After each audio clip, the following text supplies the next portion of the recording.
Տղամարդը գալիս է եւ կնոջը ասում է՝ «Մի քանի օր ընկերներիս հետ գնում եմ հանգստանալու»։ Եվ դա ընկալվում է նորմալ։ Բայց երբ որ կինն է ասում ընկերուներիս հետ ցանկանում եմ գնալ հանգստանալու, տղամարդու մոտ միանգամից խառնաշփոթ է սկսվում։ Ոնց։ Ում հետ։ Ինչի համար։ Ոնց կարա տենց բան լինի։ Եվ մենք պետք է գիտակցենք, որ սա իրականում այդքան էլ վերահսկողություն չէ, ինչպես առաջին հայացքից երևում է։ Այստեղ հիմքում ընկած է վախը։ Տղամարդը մտածում է, որ ես պետք է վերահսկեմ, որ պահպանեմ։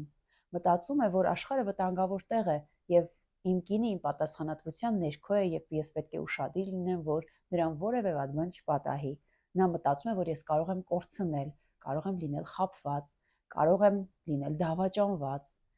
Եվ այս ամենի հիմքում, երբ որ մենք հասկանում ենք, որ տղամարդու վախերն են ընկած, իրավիճակը ամբողջությամբ փոխվում է։ Իհարկե, կարող ենք նաև դիտարկել, որ երբեմն կնոջ ազատ տեղաշարժվելը, ճամփորդությունները կարող է տղամարդու մեջ ակտիվացնել նաև ինքնարժեքի որոշակի խնդիրներ, հա, արդյոք ես բավարար եմ, որովհետև երբեմն տղամարդիկ սկսում են մտածել, որ եթե իմ կինը աշխատում է,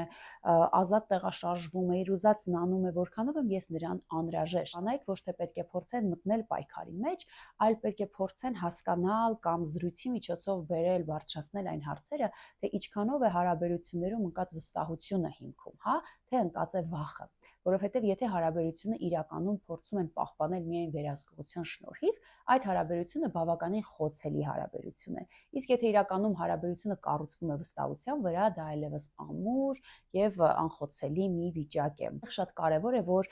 կինը կարողանա իր զգացմունքները գեղեցիկ տեղ հասցնի, հա, հասկանալի դարձնի։ Երբ որ դու ինձ վերահսկում ես, ես ինձ երեխա եմ զգում, ես ինձ զգում եմ մեկը, ում բավարար չեմ վստահում, ում վարքը այսպես ամեն ձևով փորձում են սահմանափակել, կամ ուղղակի կարող է հարցադրումներ անել, դու չես ցանկանում, որ ես գնամ օրինակ ընկերուներիս հետ այս կամ այն տեղը, որովհետև ինձ չես վստահում, թե որովհետև ունես վախեր, այ ինչն է քեզ այս պահին ինչ մտքեր են քո մեջ առաջանում, այսինքն նմանօրինակ զրույցները կարող են օգնել տղամարդուն իրականում գնալ իր ներսը, իր խորքը, հասկանալու, որ հիմքում իրականում հարցը ոչ թե վստահել-չվստահելն է կնոջը, այլ իր ներքին վախերն են։ Նաև ուզում եմ ասել, որ հաճախ տղամարդիկ հենց իրենք իրենցով այնպիսի, այսպես շատ